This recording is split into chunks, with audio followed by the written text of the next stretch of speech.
Please hang up and try again.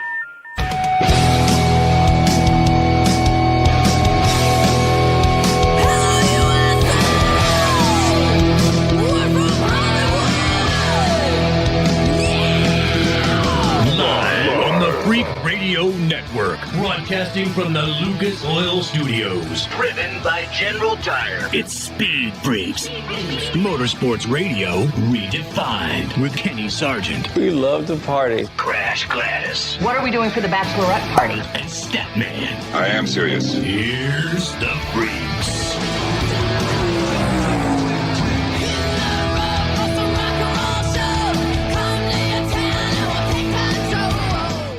I think every one of us watched that opening. If you're watching us on MAV TV or on YouTube or one of our many Facebook Live pages, you watch that opening, Crash, Statman, even Suave, as a little punk-ass dude when we started this thing, looking at the evolution of Statman, yours truly, and Crash Gladys. The hair, the styles, the walk, the attitude, Statman, on this Mother's Day. Who would have thought almost 23 years we'd be doing another Mother's Day in the Freak Nation? Another Mother's Day. There was a time when that would have come out a very different, a very different order and a very, very different grade. Happy Mother's Day, Freak Nation. It is a very special Mother's Day. Speed Freaks on MAV TV and the Freak Radio Network. Again, Statman, Crash Gladys, Kenny Sargent. Statman, Crash Gladys, Kenny Sargent, and Suave. Let me get it correct. We're all here, and so are you. Thank you to the many affiliates for making this thing possible. And, of course, MAV TV. With this being a special Mother's Day here in the Freak Nation, the baddest mother on the planet over the last 22 years and then some. We'll get to those. Also coming up, Riley Herbst, who this weekend flew some pretty impressive colors. Ken Block flew his colors in the Xfinity Series race. He'll be joining us in about 15 minutes or so as we talk about that. Also, we're going to have a throwback here in the Freak Nation. If you are a NASCAR fiend, you know the name Dave Marcis. This dude not only is known for being a heck of a stock car pilot or an IROC test pilot, he's known for his wingtips. We go back to 2005 when he joined us in Sedalia, Missouri, for our throwback on a throwback weekend for Darlington. He'll be here in the Freak Nation. Max Antsie, who won the Mudfest in East Rutherford, 250, one of the greatest wins this year in Supercross, and you'll see why when he joins us in the second hour. And we'll also have Jesse Love, who won the ARCA Series race in Talladega and Kansas, and Talladega, and then Kansas. Weekend before last. What? Okay, follow lineage here. I'll get it here straight sooner or later. There's a lot. The weeks run together. It's a lot to keep track of. So yeah, a very special Mother's Day show here in the Speed Freaks pits. Follow us on Twitter, Facebook, Instagram, the website speedfreaks.tv. And again, happy that MAV TV allows us to put our mugs on their big old fat network every Sunday night live, 10 p.m. Eastern, 7 p.m. Pacific. So with it being a Mother's Day, there's always two mothers that come to mind when it's involved in motorsports. Not just my mother, but the topic that we threw out there, a little bit of a pre-show meeting, was who's the baddest mother in a good way when it comes to motorsports. Two names always come to mind for me: Shirley Muldowney, yes. Right? Does she have kids? Yeah, she has kids. Okay, yes, Shirley Muldowney and Lynn St. James. Yes. But I was going to ask you the same question, Crasher. Janet Guthrie. Yes. Who's badder is what you're wanting to get at? I'm just throwing it out there. Let's just put the Mount Rushmore of moms, okay? Right? In motorsports. Angel Sampay, Stat, man. Yeah, Look at the championship. She's won on two wheels, Stat. There's a lot of badass motorsports moms. Yeah. There's only one motorsports mom that should be at the front. That's Richard Petty's mom, whose house was right beside the engine dyno building. And they couldn't run the dyno after 6 o'clock, because when she got through with dinner, it was done.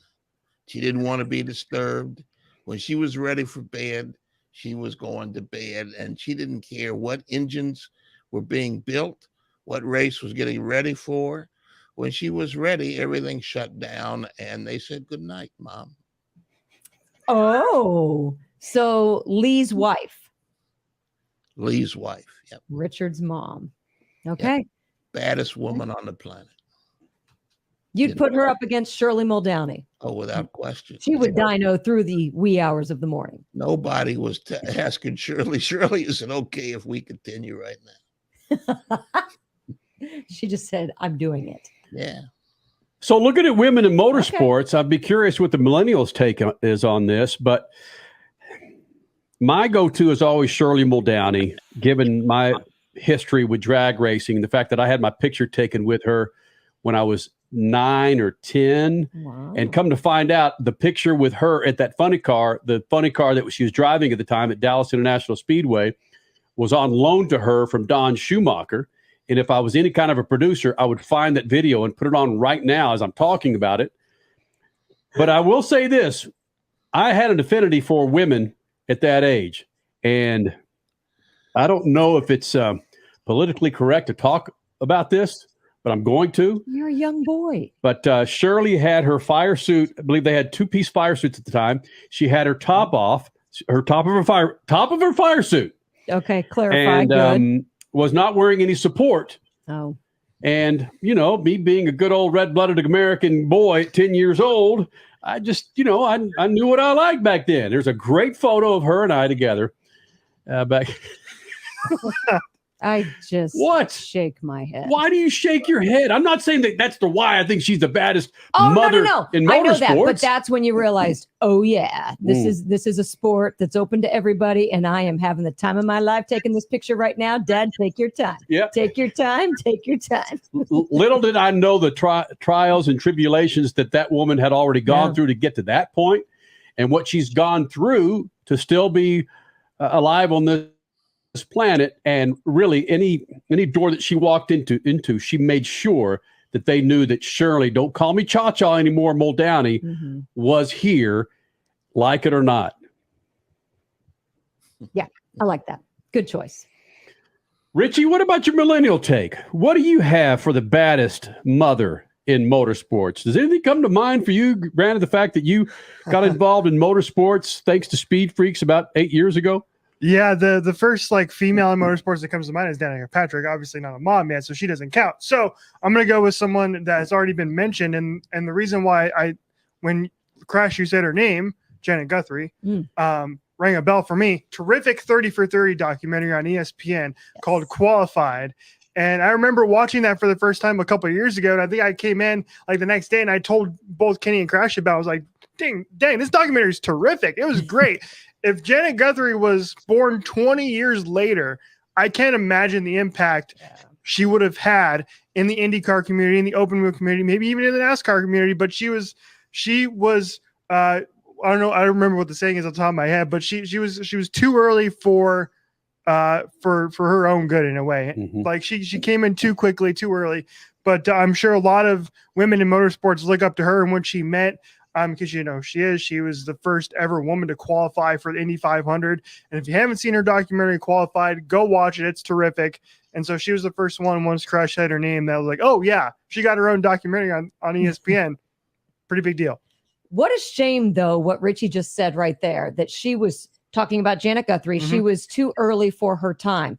When in all reality, she came on the scene the exact same time in IndyCar, the exact same time Shirley Muldowney was on the scene in the NHRA. So how was Shirley Muldowney? I mean, you could compare it to motorsports today, too. Women in NHRA have just always had an easier time at the acceptance wheel versus any other form of motorsport, whether it's NASCAR, IndyCar, sports cars, you name it. So, yeah, they're in right there. We're talking the 70s. Shirley Muldowney was able, it wasn't easy, but she was able to make it and win races, whereas Janet Guthrie was always given crap equipment and told she'd never make it, even though she did qualify for the Indy 500. But none of this equals Elizabeth Petty, wife of Lee, mother of Richard, grandmother of Kyle, great-grandmother of Adam,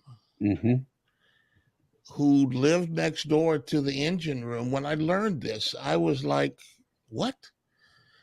And Richard told me the story once. He said, when Mom was ready for bed, we stopped. Nothing went on. After dinner, she wanted to relax and watch the news and watch the TV. We stopped.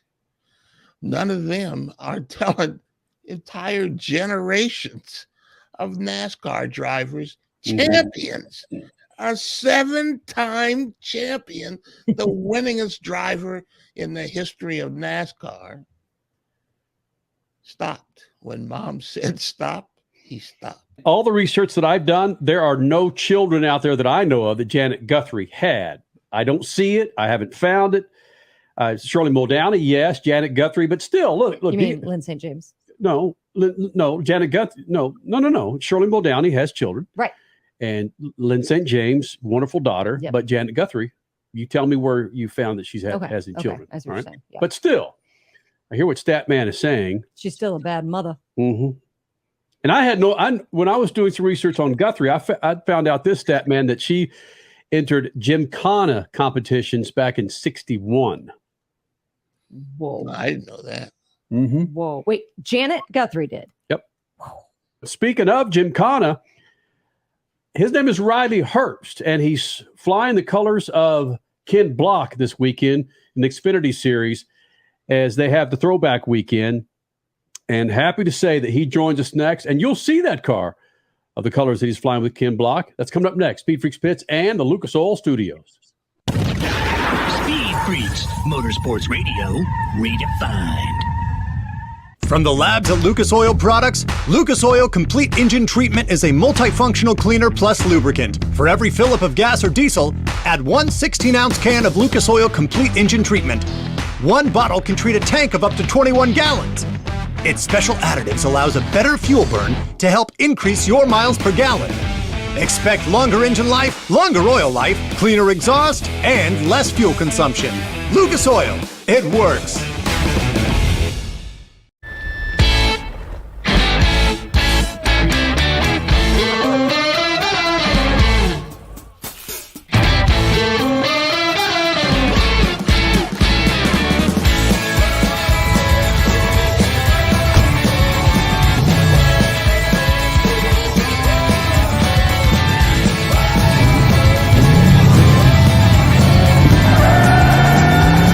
Whatever you do, General Tire delivers. The worlds of music and racing collide at Worldwide Technology Raceway. Buddy, that's on you, cause the beer's on me. Dierks Bentley is bringing his Gravel and Gold Tour to the Confluence Music Festival, part of the NASCAR Cup Series Enjoy Illinois 300. Dierks Bentley, only on NASCAR Weekend, only at the Confluence Music Festival. Go to www.raceway.com now. The weekend racing is over, or is it? Not on MAP TV. Monday is All-American Racing Night on the network which never leaves the track. Sit back and enjoy grassroots red, white, and blue racing from America's most iconic tracks. Whether it's the precise lines of pavement ovals or the door-banging action of the dirt, MAP TV's Monday night lineup will bring you all the action from this country's legendary four-wheel battlegrounds. Monday night is All-American Racing, only on MAP TV, Motorsports Network. You're listening to Speed Freaks, Motorsports Radio, redefined.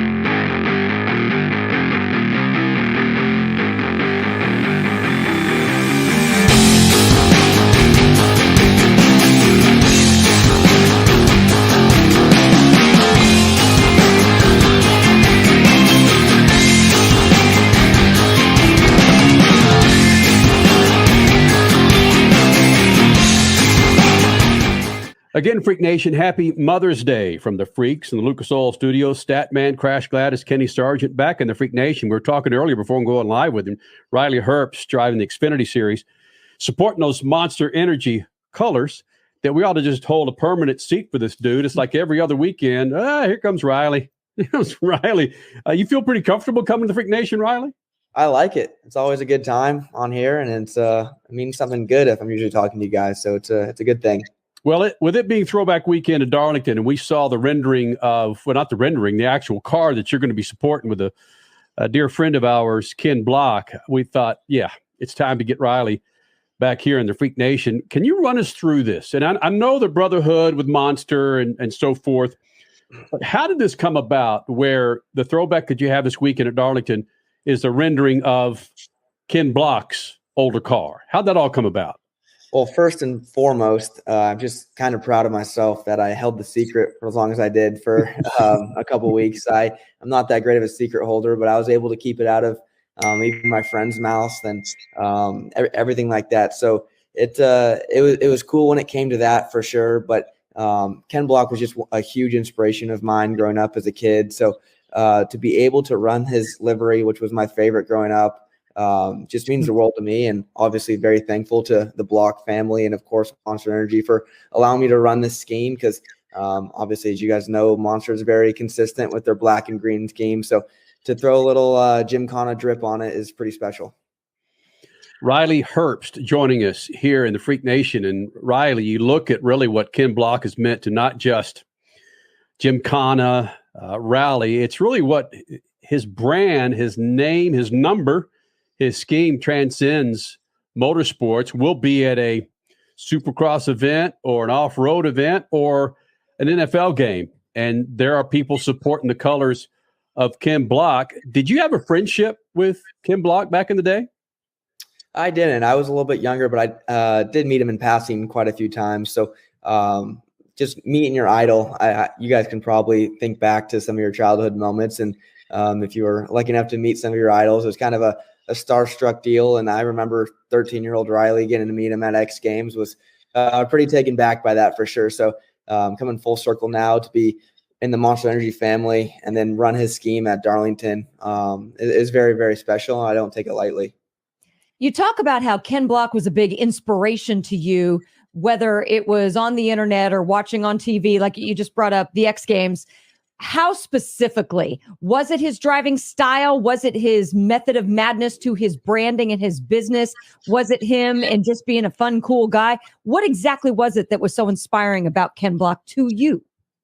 Well, that's a great question, but I've always been a fan of motorsports and anything with the car and motor. Like I've always watched, tuned in, just try to follow as much as I can. But there was something different about Ken Block, because when you'd go to middle school lunches and people who aren't race fans or motorsports fans would be talking about these Gymkhana videos. And I think that he definitely gets underestimated on how much he drove motorsports to the public eye and made racing and cars and drifting and burnouts super cool to young kids. And they wanted to be that. And so I think that was a huge impact. And not many people can say that they've impacted racing or motorsports like Ken has. You nailed it. Yes, he modernized motorsports a decade or decade and a half before motorsports became modernized with viral videos. And yeah, you just nailed it right there. And I wish you're right. I think it was our first show of this year, actually, where Statman, I believe it was you that said, I wish more people understood that. Maybe they will now, posthumously. I can never say that word right. But regardless, Ken Block was a legend from day one, and he didn't even know it himself. Yeah, it's cool to see for sure. But just getting home after school when I'm supposed to be doing my schoolwork and just sitting on YouTube and watching all the Gymkhana videos that I've seen thousands of times, but just watching them again. And when you're a young kid and you're supposed to be in bed and you turn on satellite TV and you see World Rallycross Championships in Sweden or some foreign country at 2:00 in the morning, and then it's Ken and his co-writer Alex ripping through the woods. I thought that was so cool as a young kid, and that's just kind of what drew me to him. So Riley Herbst, the Xfinity driver, Monster Energy. Ken Block's name was around rallying, rallycross, the Gymkhana videos. He did almost everything that you aren't doing. As a hero of yours, how did you avoid rallying and rallycross if you looked up to Ken the way you're describing now?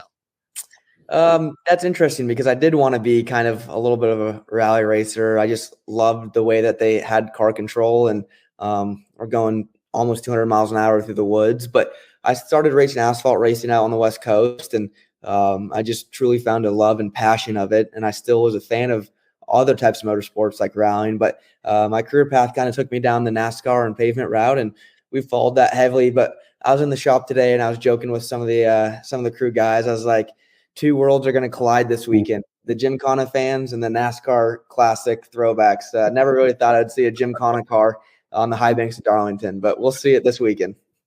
That's an interesting thing. Will these collapse? Is there a Gymkhana world in the NASCAR world?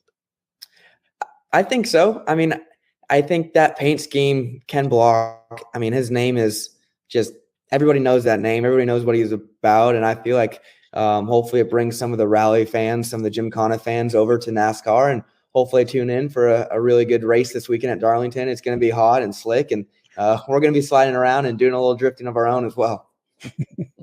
You know what? We just, in looking at that scheme again, of course, the drip, and you referenced the drip, you're going to have merchandise on site all weekend and past Darlington, I would imagine.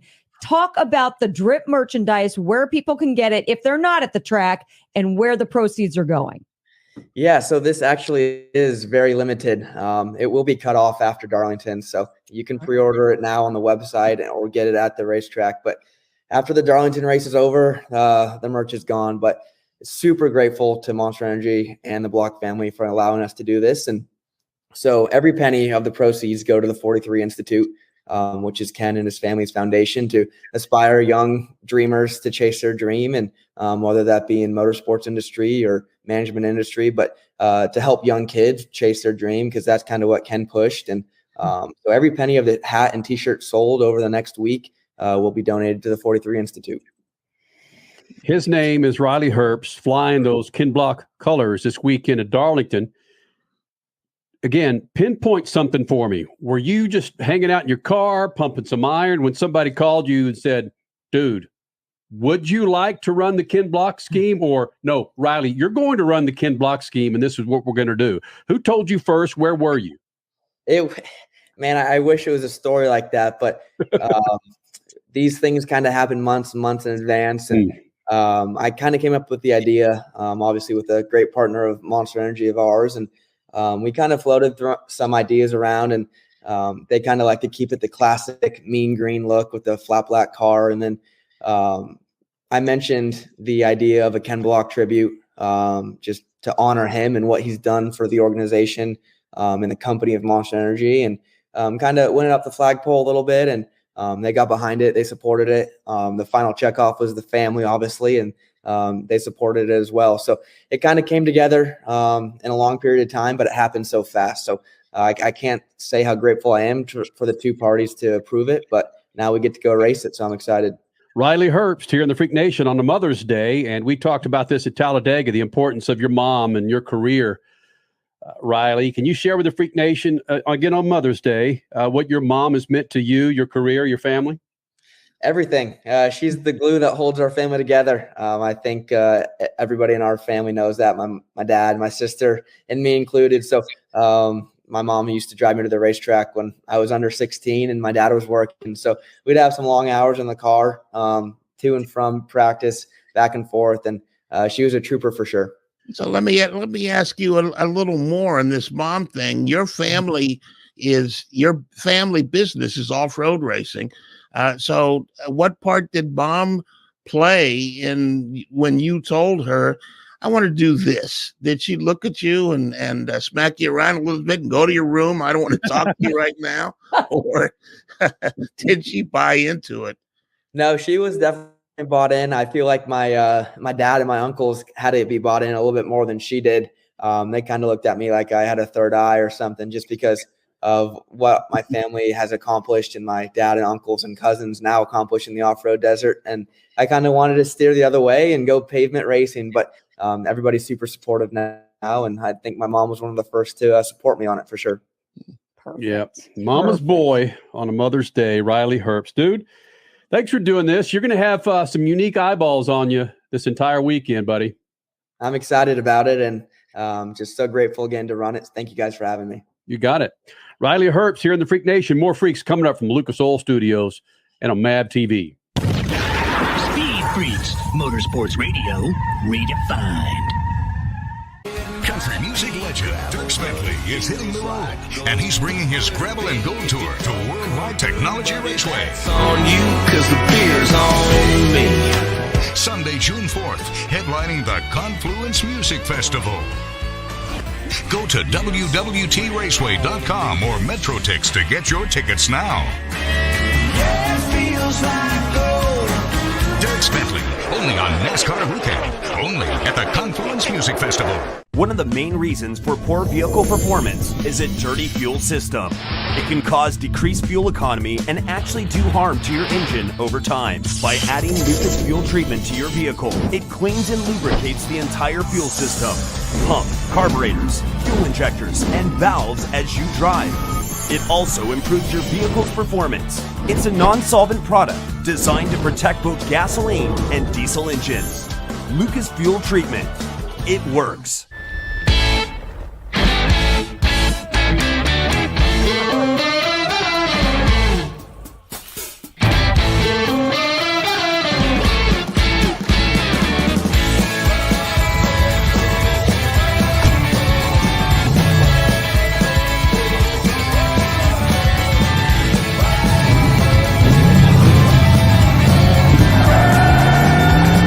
Whatever you do, General Tire delivers. There's a price war in the insurance business, and you may be paying too much. Call the Term Lifeline right now and see if you can save 40%. $500,000 plans and up, that's our specialty. Even great smokers rates. Protect your family today. Call the Term Lifeline right now for a free quote. 866-549-TERM, 866-549-TERM, 866-549-TERM.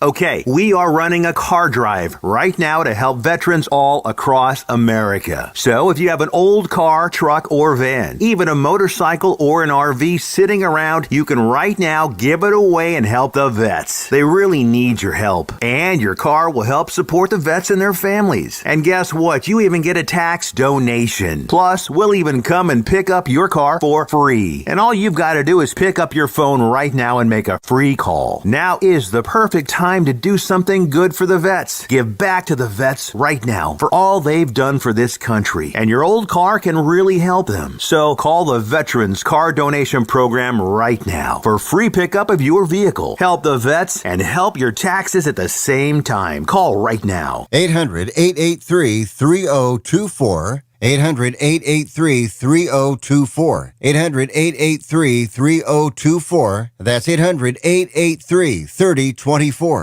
As a trucker, you've seen every kind of road condition out there. One of the toughest is icy, freezing weather, which can thicken diesel fuel and plug system filters. That's why you need Lucas Anti-Gel Cold Weather Diesel Treatment. It prevents fuel gelling at extremely cold temperatures, lowers the cold filter plugging point of diesel and biodiesel fuels, and removes moisture from the entire fuel system. In turn, you get maximum performance and reliability. For more info, visit lucasoil.com. Lucas Oil. Keep that engine alive. The weekend racing is over, or is it?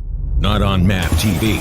Monday is All-American Racing Night on the network which never leaves the track. Sit back and enjoy grassroots red, white, and blue racing from America's most iconic tracks. Whether it's the precise lines of pavement ovals or the door-banging action of the dirt, MAP TV's Monday night lineup will bring you all the action from this country's legendary four-wheel battlegrounds. Monday night is All-American Racing, only on MAP TV, Motorsports Network.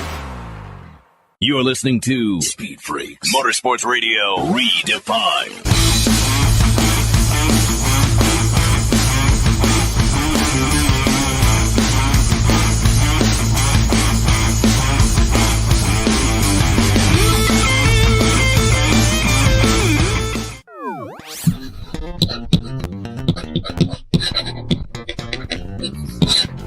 More than 130 years ago, it's thought a British lord started the phrase lies, damn lies, and statistics.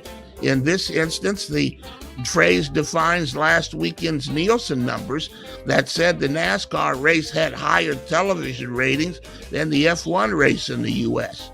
But diving deeper, the numbers say the F1 race had nearly 50% higher ratings than the most desirable demo the 18 to 49-year-old viewers. Most certainly the F1 race was boring in the extreme, in a venue that was boring. Apparently it had no idea or reason to keep the viewers' interest throughout. You have to wonder why. F1 is owned by Liberty Media, company that owns television networks all over America. Liberty and F1 sell audiences to partners who pay with their sponsorships. And this year, the total audience numbers fell 38% year over year in Miami. It's 38% down. Further, Liberty F1 and the Miami Grand Prix should be concerned that the 18 to 49-year-old demo fell at least 12% from last year. So the larger issue might be this. Is Formula One still growing in the TV habits of young U.S. viewers? Are they turned off by $250 watermelon salads, $275 nachos, and $500 tickets? Will we learn more at COTA in October or in Las Vegas in November? F1 already might be facing its own drive to survive in America. Lies, damn lies, and statistics. Buckle up. Spin between now and then at the end of the F1 season might be dizzying. Peace. Statman, I know you were off last Sunday night, but we spent some time talking about that freaking menu that you so succinctly dove into in your scat. And I took the alternative view in this, where Crasher and Suave were, the poor man conversation in this. And I said, why not, man? If you can get a taco salad with a strawberry and pay $250, if you can get $250 for that strawberry and taco salad, why not sell it for $250, Stat Man? And that's fine. Just don't ask me to come, don't ask me to watch, don't ask me to care. If you want to, if 1%, the top 1% here in the United States, that's what, 330 million. If you can get those people to watch, cool. Don't ask me to participate. Don't sell me to somebody that you want to reach me stuff. Leave me alone. Go away. Don't send me an email. Don't advertise for me. Nothing. So hold on a second. The top 1% of the United States, you're saying, is approximately 30 million people, and they had only a million-ish that watched Miami. So yeah, they got a big market they can tap from. My math was wrong there. The top 1% would be 3 million. 3 million. Yes. Well, they still have a big market to tap from. Wow. Yeah, well, half those people, I'm making up numbers here, but most of those people aren't going to care. Most of those people couldn't spell F1 if you spotted in the F. So, that it's not something that, if you expect me to pay $88,000 for 3 days in Las Vegas or $275 for some watermelon, then we got a problem. I ain't going to do it. And neither are nobody that I know, including some of those 1%ers, are going to do it. The reason why the 1%ers are 1%ers is because they're not paying $275 for some watermelon. Very hold on, Stat Man. Let me throw this out there. What if your buddy Lewis Hamilton was sitting in the points lead like Max Verstappen? Would you pay $250 for a taco salad and strawberry? If Lewis picked up the tab, I'll gladly pay it. Send him the expense account and say, Lou, baby, me and you. And if somebody asks me who's going to pick up the tab, where's the money? See that guy there in the car 44? Go get him. He's got it. He'll pay for it. This segment brought to you by our good friends at General Tire. Do yourself a favor, Freak Nation. Go to GeneralTire.com. Find the tire for your ride. Summer's coming. Make sure you have a new set of General Tires on that hot rod as you travel across the country, hauling your family from coast to coast, border to border. Go to GeneralTire.com to find the tires that the freaks ride on. That's GeneralTire.com. Again, happy Mother's Day on a Sunday night. MAV TV and the Freak Radio Network. The baddest mothers in motorsports. Statman says Richard Petty's mother, right? Lee Petty's wife I say Elizabeth Petty, right? Yep, Elizabeth Petty. Yeah. I say Shirley Muldowney. Richard C. Suave says Janet Guthrie, even though she hasn't. Hey, we should be celebrating all women on Mother's Day. It doesn't matter if they're a mother or not. Got it. That's what I say. Well, everybody's a mother to somebody. Janet Guthrie had a pit crew that I'm sure she was mothering around because they were acting like idiots. I'm just going to put it out there. It was the 70s. All right. They were. So maybe to Janet Guthrie's mother for having Janet Guthrie. How about that? Without question. Crasher, what's your choice for the baddest mother on the planet in motorsports? I know you never said you wanted a millennial take, but you referenced that in the first segment. And so I immediately was changing my mind at that point. Here is a millennial's take. She used to be the wife of a racer, and now she is the mom of two incredible racers, proving their dad's genes in winning ways. I'm going to go with Susie Weldon, Dan Weldon's widow, who is now sitting on the sidelines of karting tracks all over the world with Sebastian and Oliver.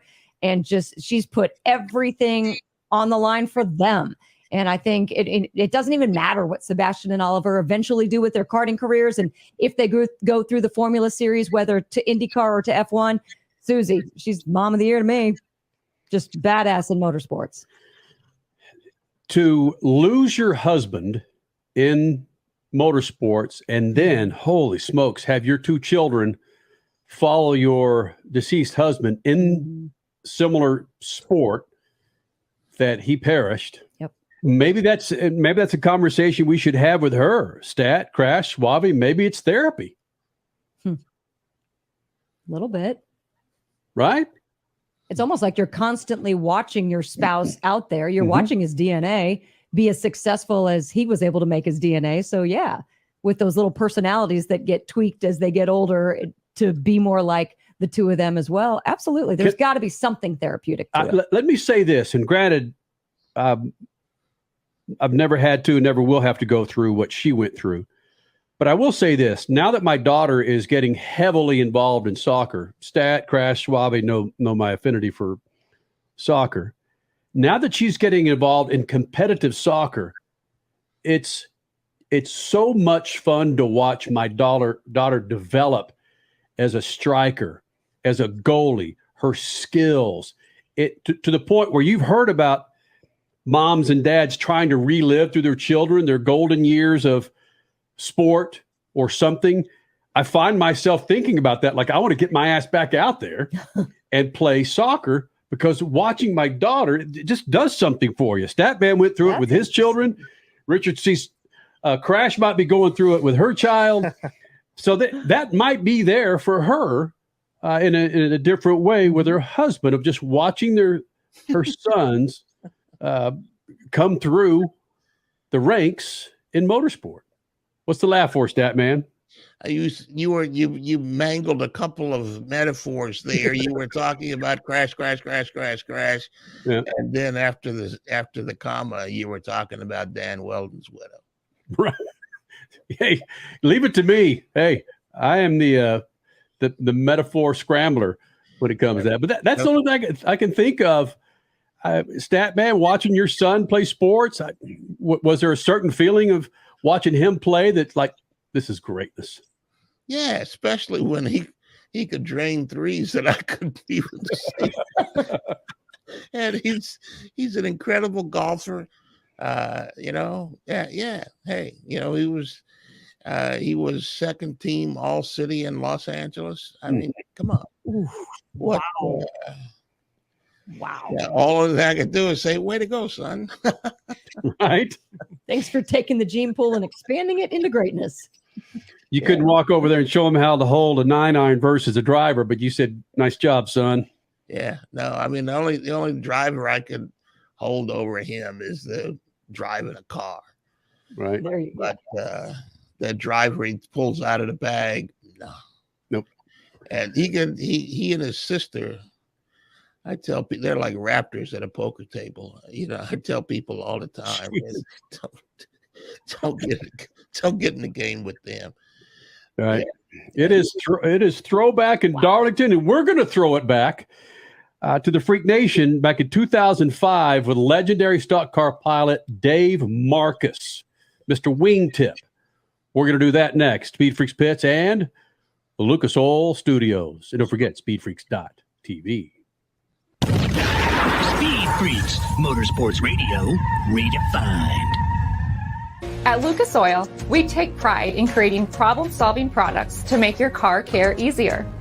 We protect your vehicle and make it run longer so you can focus on the things that matter most.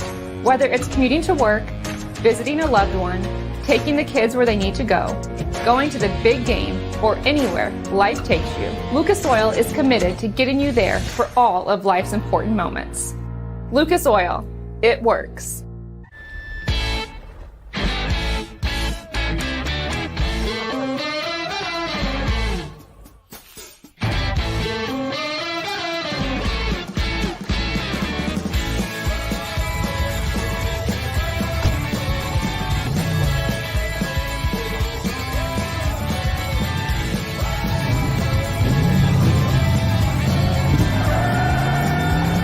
Whatever you do, General Tire delivers. Country music legend Dirk Bentley is hitting the road, and he's bringing his Gravel and Gold Tour to Worldwide Technology Raceway. It's on you, cause the beer's on me. Sunday, June 4th, headlining the Confluence Music Festival. Go to www.traceway.com or MetroTix to get your tickets now. Yeah, it feels like gold. Dirk Bentley, only on NASCAR Weekend, only at the Confluence Music Festival. Dragging your knee at 100 miles per hour, doing a double jump with some extreme flair. If you're into two-wheel racing, make a standing date for Tuesday night on MAV TV. Two-Wheel Tuesday will showcase the world's best motorcycle racers on the most challenging tracks. Whether it's the treacherous high-speed ballet of road racing or the handlebar-to-handlebar combat of the dirt arenas, MAV TV has your two-wheel fix every week on Two-Wheel Tuesday. Okay, we are running a car drive right now to help veterans all across America. So if you have an old car, truck, or van, even a motorcycle or an RV sitting around, you can right now give it away and help the vets. They really need your help. And your car will help support the vets and their families. And guess what? You even get a tax donation. Plus, we'll even come and pick up your car for free. And all you've got to do is pick up your phone right now and make a free call. Now is the perfect time to do something good for the vets. Give back to the vets right now for all they've done for this country. And your old car can really help them. So call the Veterans Car Donation Program right now for free pickup of your vehicle. Help the vets and help your taxes at the same time. Call right now. 800-883-3024. 800-883-3024. 800-883-3024. That's 800-883-3024. Do you own an annuity, either fixed rate, indexed, or variable? Are you paying high fees and getting low returns? If so, Annuity General would like you to have this free book to learn the pitfalls and mistakes of buying an annuity. The Annuity Do's and Don'ts for Baby Boomers contains the little-known truths about annuities, like how to help reduce your fees and increase retirement income. And it's free. That's right, free. As a bonus, we'll also throw in a free annuity rate report just for calling. We researched over 1,000 annuities and summarized rates and benefits from financially strong insurers. You get Annuity Do's and Don'ts for Baby Boomers and the Annuity Rate Report, both absolutely free for calling Annuity General today.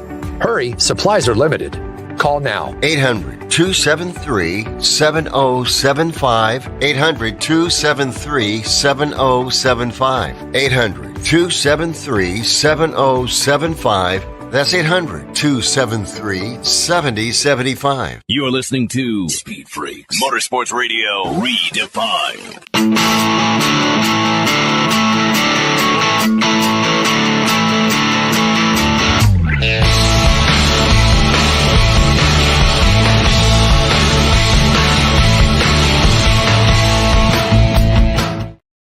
I can't say it enough, Freak Nation. Thank you, Lucas Oil, for making this thing possible. Coming up next month, 23 years from the Lucas Oil Studios. A great website to check out to find all the products you need to keep your rides fat and happy. Go to lucasoil.com. That's lucasoil.com. Speaking of the Lucas Oil Studios, when we took this radio show into TV the first time on Speed Channel, do the math here, 18 years ago, we had the Lucas Oil Studios with us. And with it being a throwback weekend in Darlington, Why not? Let's throw it back to 2005, Sedalia, Missouri, with the legend that is Dave Marcis, Mr. Wingtip, who's been involved in NASCAR so many decades. It's a great throwback with Dave Marcis joining Stat, Crash, and our former host, Lug. Just enjoy this ride for a little bit. 2005 and Dave Marcis. We've talked to him a number of times on the radio show, but now we get him on the freaking TV show. 32 straight Daytona 500s, 800 and some odd stock car NASCAR races. This is insane. Would you please welcome David Lee Marcis? What's up there, Dave? Well, I don't know. Just here in Missouri, having a good time. Right. Practicing the outlaw car the other night at Danny's. That was a new experience. Done the golf tournament yesterday. Had a fantastic time there. Maybe drank a little too much. Hit a few trees with golf balls and things like that. You know, that's the thing about it. And let me tell the Freak Nation, we're here doing a couple of things. We're raising some money for the Michael Ross Foundation by playing golf. And we had a few cocktails out there on the golf course. Yes, we did. Yeah, we had a few cocktails out there on the golf course. Just healthy fruit, that's all. Yeah. There was a lot of healthy fruit, yes. Well, you see your game improve, as you go on. As when you start out, and then as you have a few cocktails and the game goes on, you get pretty damn good by the end. That's when you know, Dave, that a sport is an event and not a sport or an activity. When you get better by the amount of alcohol you consume, it cannot be a sport. Golf is not a sport. Sorry, Golf Channel. Sorry. We threw a new rule in yesterday, too, a EIRI deal we had going with our guys, and that's except in rare instances. Brilliant. Except in rare instances. EIRI. Except in rare instances. So if you didn't make a putt, okay, and I hadn't golfed in 2 years, it was a EIRI. I shot it over. Oh, I see. Well, we could use that in our show here. Daily. You had some very, very interesting comments to make about one of the best World of Outlaws drivers right now on the planet, Danny Lasowski. You're not impressed with the guy because you think he's got a little physical handicap, a little physically challenged, huh? Well, yeah. Jim Sauter and I always told him, if he had a pair of balls, he would be tough. How dare you, man? That is my brother in nature, so to speak. We both are one short in the old bag department, and I can't believe you throw Lasowski under the bus like that. Well, then I don't understand the S at the end of yours. Lug nuts. That's why it's a Z. It's a Z. We're going to leave that alone. That's my ERI thing, all right? Going to have to put a circle on there with a line through it, like no left turn or something like that. We got Dave Marcis here in the Speed Freaks Pits. Before we go to break, Statman, give him something, will you? No, I just want to know about, you're known for wearing wingtips when you race. How many pairs of those wingtips do you have? I believe I have around 6 pair maybe, and of course one pair got sold last night, so I'm going to be less one pair for after $5,000. tonight's race. Somebody paid $5,000 for your shoes. Yes, they did. Who did that? Was that Ron Capps, funny car driver? I don't know. There was 3 or 4 of them bidding on it, and they were bidding on a die-cast car that I had there. And somebody said, if he'll throw the wingtips in after the race tonight, we'll start at $5,000. So I agreed to do it, and the bidding went on. They got up to $5,700. We continue our conversation. NASCAR pilot and IROC test pilot to this day, Dave Marcis. You've been testing these IROC cars for, what, almost 30 years now? Yeah, pretty close. So I think about 1973, Mark Donahue actually got me involved in the series to help test them. Wow. Okay, let's stick on that Mark Donahue topic because you guys knew each other back in the day. We were just talking before the show about what kind of car you never raced but you wish you would have, and you said Indy cars. And it was because of a Mark Donahue accident. What happened with that whole story? Well, I was asked by Roger Penske to go to Fontana, California and test, or Ontario at the time, Ontario, California, and test the Indy car and see if I wanted to drive it out there. And at that time I was involved with Penske Racing doing the AMC Matador. And we had a good program going with the Matador. I thought we could win the race that weekend at Darlington, South Carolina, Labor Day weekend. So I chose to concentrate on that, and it's something I always look back on and said, man, I should have done it because it would have been the best team owner in the sport. You told Roger Penske no. That's a headline in itself. Sucks. I bet the reason why you said no really is because the wingtips wouldn't fit in the car. I think they'd fit in there. Would you have driven an Indy car with the wingtips too? I guess if it would have been allowed, yes. Wow. The Matador, I was involved. That's amazing. The Matador, I was involved in the AMC Pacer program. Not the Pacer. That's not a good car, was it? They did have an AMC Pacer program in sports car racing. No. They raced them in the old Trans Am. Yes, they did. Yeah, see? Yeah. See, I would have been all right in my pacer. We're separated at birth, me and Dave. We got Dave Marcis, NASCAR legend here at the Speed Freaks pits. Give me a story. Who was your nemesis? We can read all the internet websites and they can play it up. Who did you not like, Dave Marcis, on the track? Go ahead. You're in the Freak Nation, buddy. Who did you not like running against? I pretty much got along with everyone. Come on, no, Dave. you did well, not. I mean, There's one guy that you would like to see in the wall. But the differences between then and now is when we had a difference, it generally got settled then and there, and you didn't carry it on down the road. And you didn't go to the press and get the press to back you up by bad-mouthing somebody. You pretty much handled the situation right then and there on the racetrack. So is there anybody that you had to handle the situation with there at the racetrack?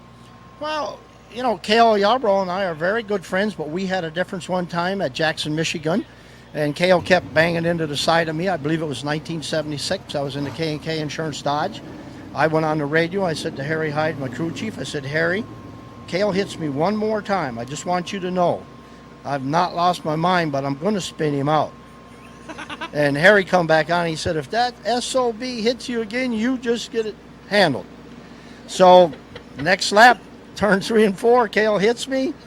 Come off of 4, I hit him, spin him out. Both of us go spinning down the front straightaway in front of the entire pack. We were running first and second, back and forth. Down through the grass. It had rained that morning. Back up on the racetrack. No one hit either one of us. We both continued on to finish the race, and I don't believe Kale ended up winning it, but he may have. But we both finished, you know, up front yet, 3rd or 4th or something like that. So. Would you have punched him out first? Or would Kale have punched you? Well, I mean, after the race, his crew chief come to me and wanted to make an incident out of it, and basically my reply to him is that, hey, only 2 people know what went on. That's Kale and I, and we handled it, and it's settled. As far as I'm concerned, anything he says is what I say. That was the end of the story. Nice. Dave Marcis, thank you very much for coming to the Speed Freaks pits. Anytime we can get you back in here, would you be happy to come back?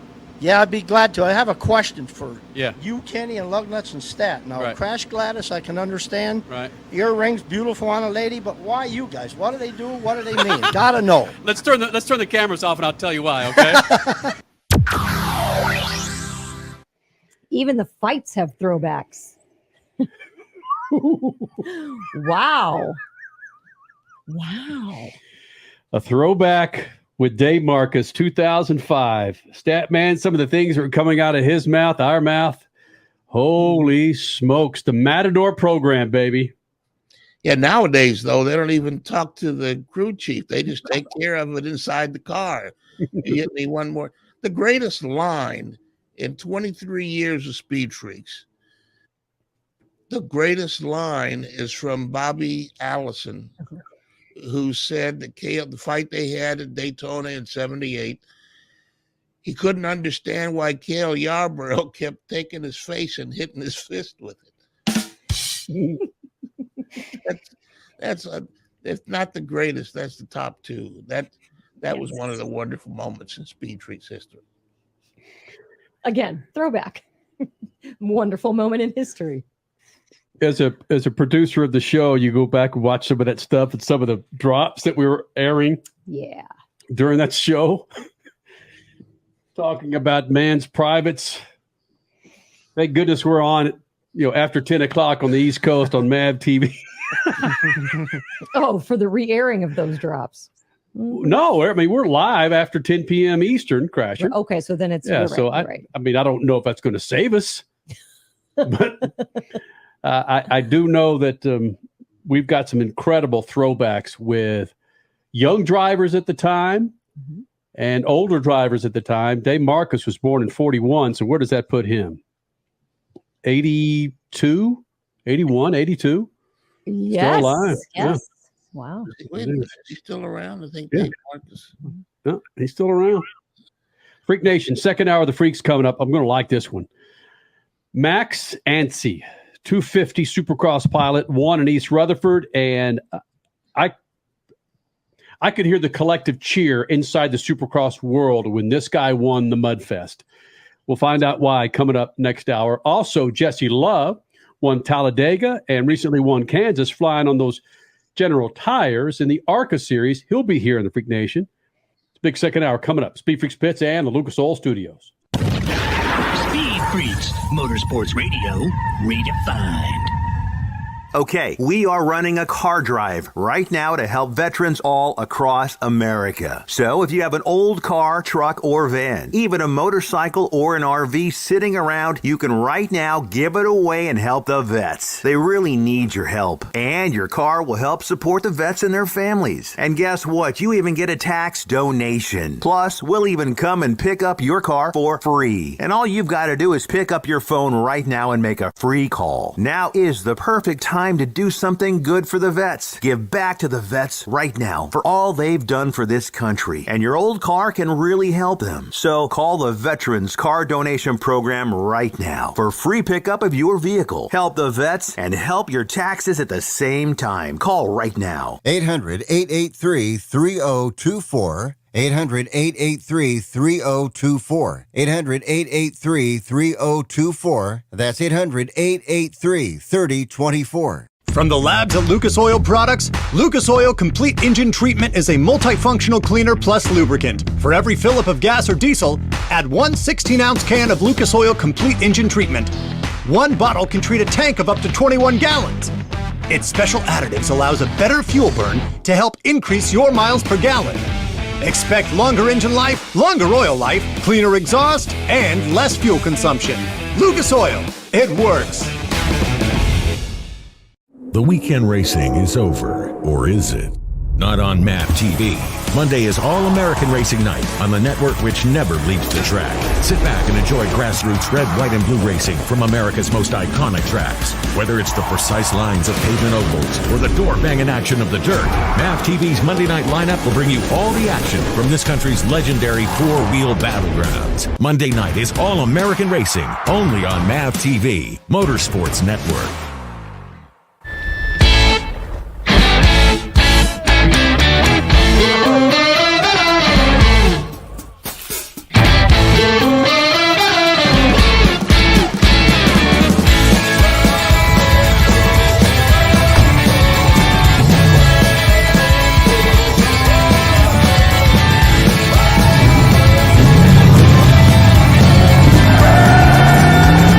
Whatever you do, General Tire delivers.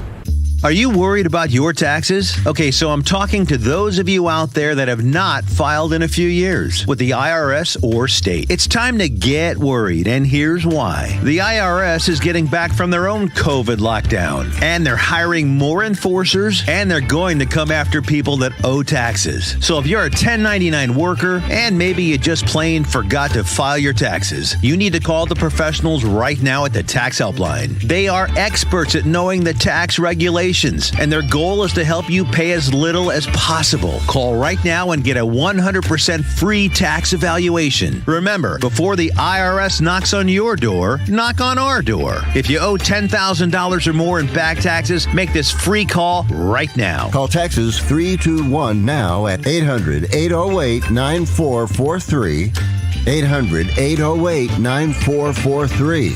That's 800-808-9443. The biggest racing series in America is coming to your town. It's time to mark your calendar. Get ready for the wildest festival of speed in the Midwest. The Enjoy Illinois 300, presented by Ticket Smarter. It doesn't get any bigger than this. Don't be on the outside looking in. Get your tickets now at www.raceway.com. Brought to you in part by the Office of Illinois Tourism and Illinois South Tourism. You're listening to Speed Freaks, Motorsports Radio, redefined.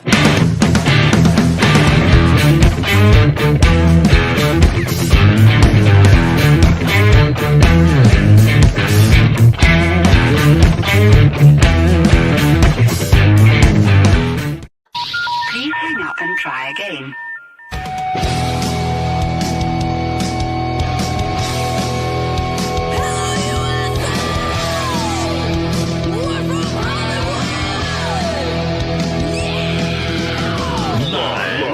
Freak Radio Network, broadcasting from the Lucas Oil Studios. Driven by General Tire. It's Speed Freaks. Motorsports Radio redefined with Kenny Sargent. We love to party. Crash Gladys. What are we doing for the bachelorette party? And Statman. I am serious. Here's the Freaks.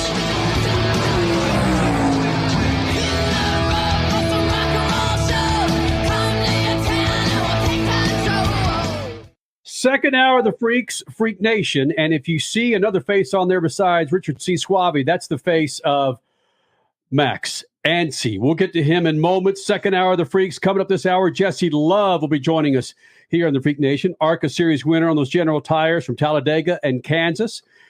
You be sure to follow us on Twitter, Instagram, our website, speedfreaks.tv. We're there for you on Facebook. And as you know, Freak Nation, we typically have two-wheel pilots from Supercross here in the Freak Nation on Sunday nights. And we chased this guy down after the East Rutherford Mud Fest. 250s, 450s there in the mud.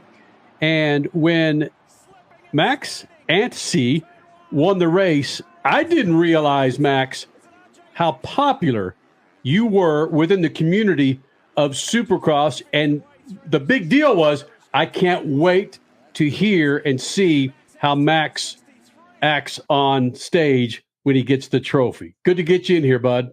Oh, thank you very much. No, I appreciate it. It's definitely been a long road to get to this point, and to win a race is something special for myself, my team. We're put a good group of people together and done a good job. So we've still got this last round to go, but definitely feeling good and solid so far with how it's all been. Hey Max, it's no secret. Yeah, you've had your struggles, but you can ride a bike. I mean, you've proven that you can win and you can compete. But what's been the issue with you to not podium so much? What's the problem? So, well, I wouldn't say it's a problem. I would say knowing the history of what I've been doing, I went back and raced. I went and raced the World Championship, the MXGP World Championship for I don't know, since 2011, since 2020. So 9 years, 9 seasons of MXGP. Had a lot of success over there. Won the Motocross of Nations in 2017, and that's primarily outdoor based. I mean, that is just all outdoor based motocross, and then I got the opportunity to come back to the States and had this opportunity with the Firepower Honda team to race the 250, and it's one of those where I always dreamed of racing Supercross when I was younger, and to get this opportunity even later in my career, as it were, I think it's something that I had to grab with both hands and make the most of. And I'm lucky. I've been surrounded with a good group of guys, and they've been able to give me a platform that's a package that's competitive with the top guys. So yeah, I think we're in a good spot. It's arguably this is my first full season of Supercross since 2010. You know, I raced a season of Supercross in 2010 when I was 16.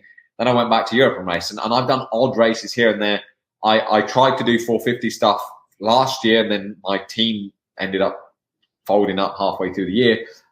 So I didn't really get a good run of it. And this year's been the first time that I've done a full 250 championship and been able to get the ball rolling and get some good results like we've had.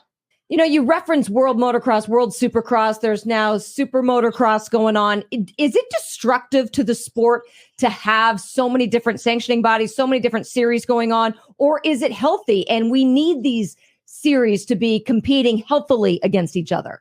I think it's good. I think it's a good thing. I think at the end of the day, America is the land of Supercross. And as a kid all over the world, you know, I'm from the UK, I'm from England. You dream of getting to America and racing Supercross. It's a long way away and it's far and it's hard to do. And how do you get there? How is the road to get there? Now there is this World Supercross Championship, which is allowing fans and kids from all over the place to be able to see that. You know, I'm going back home to England to race the first round in Birmingham. It's an hour away from where I live. Germany, France. You've got all over the place. Australia, Canada. Supercross worldwide is what the sport needs, definitely. And then there's the difference between outdoors. There's obviously the US outdoors and then the World Motocross Championship. It's good. I honestly think I think it's good for the sport. I think it's definitely the Supercross world. The World Supercross Series is going to grow Supercross, just getting fans from other countries. It still doesn't take anything away from the US Supercross. So, US Supercross is the top of the top, and it's where everyone wants to win and be at. Now, where did you hone your mud skills? Let's just get back to it. Where in the world were you able to ride so damn well in the slop? Well, I'm from England. Yeah. I did do some research on the weather. It rains There a lot. you go. But I mean, it's one of the watch any Disney movie or anything where they go to England. It's always raining. But it honestly, the mud. It can be, you can be really lucky or you can not be lucky. You can crash in the first turn, it's all over, or you can get mud in your goggles, whatever. But I was very surprised. The Dirtworks crew, the track guys there, did a great job because the track was still raceable. Like, we would jump in the jumps. It wasn't like, yes, it was wet, but we were able to jump. Like, it was weird. I was kind of expecting it to be like just a bog and everyone's getting stuck. And we went out there, and I was lucky enough to hole shot. And I'm like thinking, man, do I triple this? Do I double this? Do I send this? Because I don't know how soft this is going to be. But the track was fine. The track actually, our lap times are only 10 seconds a lap slower than, I think, it might even been closer than that, than what they were when they were dry. So it wasn't, although it was wet, it wasn't terrible, which was a great testament to the crew to do the work on the track. I think they've done a great job. Max Antsie, something you said earlier resonated with me about going to a new team. I know if you keep waking up in the morning, you're not going to remember things. And I know when you get to this new team, you don't know everybody's name. You don't know the boss from the guy who gets the coffee in the morning. How long does it take for that to happen? And what's the frustration level while it's happening? That's a good question. That's actually not one that, that's not a question that gets asked much, but I mean, honestly, a year is short. It takes, I personally, I've been with this team nearly a year now, and it's taken this long to gel with everyone. Not when you're pushing people's buttons or how to get the best out of the group of people around you. That's one side of things. The vibe, how to get the best out of the crew when things are not going. So it's easy when you're doing well, everyone's happy. But when you're not, it's pulling everyone together. The other side of it is the bike and the bike and the settings on the bike. It takes a long time, and also it doesn't matter how many practice laps you do. When you get to a race, it's always going to feel a little different. So it takes the full season to get your notes. I mean, just before I came on here, I was writing my notes down from today because I was doing a load of testing. It's the team do that, but I do it myself as well, because then next year, when I look back on East Rutherford when it was dry, I can go, oh, this is the settings I ran. This is how I felt. This, and this. It's hard to do that when you're always switching bikes and switching teams. You can't go from a Kawasaki to a Honda and go, oh, this setting's going to work from that bike to that, because it doesn't. So I think consistency with that is key. And I also think consistency with the people around you. Being able to come in and go, there's a problem, and they trust you. Or going, or if you're not feeling it that day, just they can go, oh, you don't look super comfortable. Maybe we're going to change this because we know this worked in the past. Definitely when you first get to a team, if you turn around and say to them, this thing sucks and there's definitely a problem with it, they're looking at you like, what? And then the thing goes and breaks. It's like, okay, you should have trusted me. Now it takes a year or so to build that trust and win together, lose together. I think that's the most important thing, and you learn as we're going. All right, Max Antsie joining us here in the Freak Nation. East Rutherford winner in the Mudfest, East-West shootout, put a beat down on the Lawrence brothers. But more importantly, did your mom have something to do? It's Mother's Day here in the States. I don't know what the hell you have over in England. But, yeah, I know. It's different. I literally I was thinking about that the other day. I don't know why Father's Day is the same. I'm pretty sure Mother's Day is completely different. I think Mother's Day in England's in March. I mean, I should know this, but I don't. But no, of course, my mom was influential. She was over a few weeks ago. She got to come to Daytona to watch me race, and she the flight from the UK over to the East Coast of America is not too bad. So no, of course, she was an influential part in my career growing up, and allowing me to do what I do. And now, now I've got a little guy. He's only one, and my wife's coming with me this weekend to the race, and it's Mother's Day from the little guy. So it's definitely a special one this weekend for Mother's Day, and I'm just excited to be here in America and a part of it in the States. Coming up in moments, Kyle Busch has something to say about a throwback in Indianapolis. We'll get to that. But Max, we appreciate you taking time out and joining us, buddy.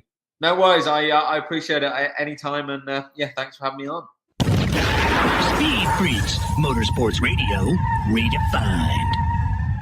From the labs at Lucas Oil Products, Lucas Oil Complete Engine Treatment is a multifunctional cleaner plus lubricant. For every fill-up of gas or diesel, add one 16-ounce can of Lucas Oil Complete Engine Treatment. One bottle can treat a tank of up to 21 gallons. Its special additives allows a better fuel burn to help increase your miles per gallon. Expect longer engine life, longer oil life, cleaner exhaust, and less fuel consumption. Lucas Oil, it works.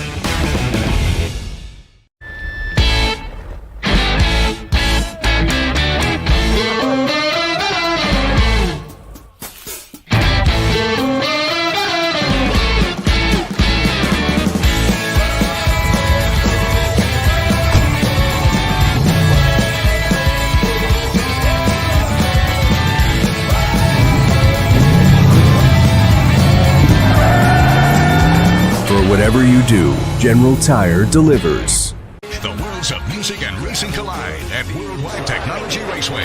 Buddy, that's on you, cause the beer's on me. Dierks Bentley is bringing his Gravel and Gold Tour to the Confluence Music Festival, part of the NASCAR Cup Series Enjoy Illinois 300. Dierks Bentley, only on NASCAR Weekend, only at the Confluence Music Festival. Go to www.raceway.com now. The weekend racing is over, or is it? Not on MAP TV. Monday is All-American Racing Night on the network which never leaves the track. Sit back and enjoy grassroots red, white, and blue racing from America's most iconic tracks. Whether it's the precise lines of pavement ovals or the door-banging action of the dirt, MAP TV's Monday night lineup will bring you all the action from this country's legendary four-wheel battlegrounds. Monday night is All-American Racing, only on MAP TV, Motorsports Network. You're listening to Speed Freaks, Motorsports Radio, redefined.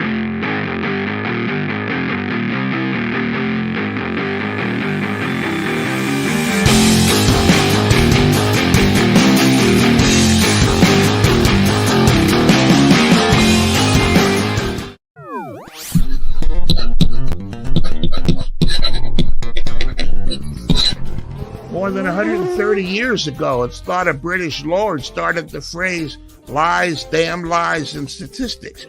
In this instance, the phrase defines last weekend's Nielsen numbers that said the NASCAR race had higher television ratings than the F1 race in the U.S.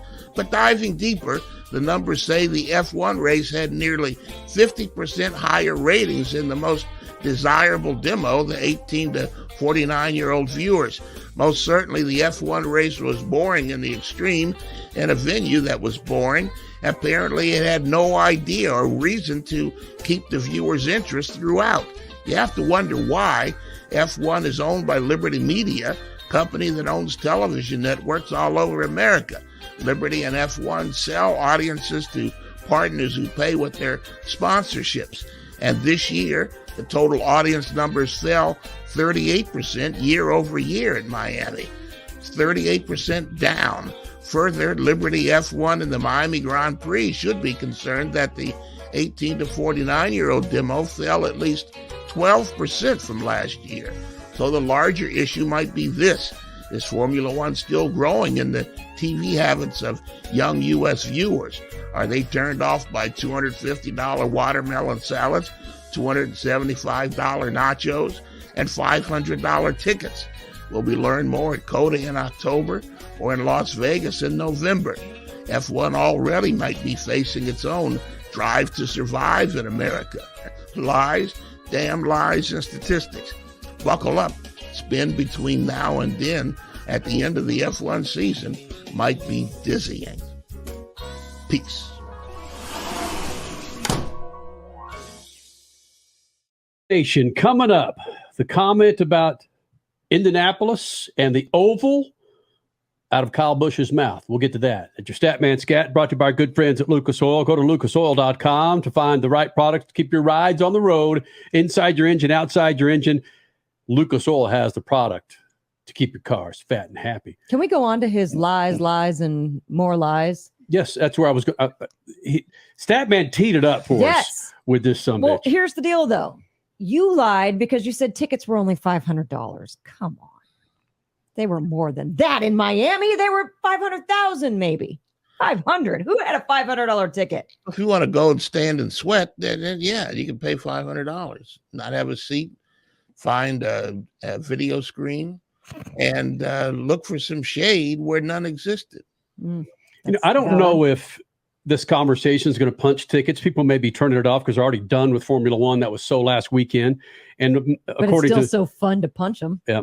And according to Statman, it was done before it even happened for a lot of people. Do you think they go one more year with this same setup and same presentation and then let it really hit rock bottom before they make a visible change, maybe an actual physical change somewhere else? Because well, you heard what the discussion was this past week with doing it under the lights. Yes, there's that. But that still, and I wish Statman was here last weekend, but again, family takes precedence.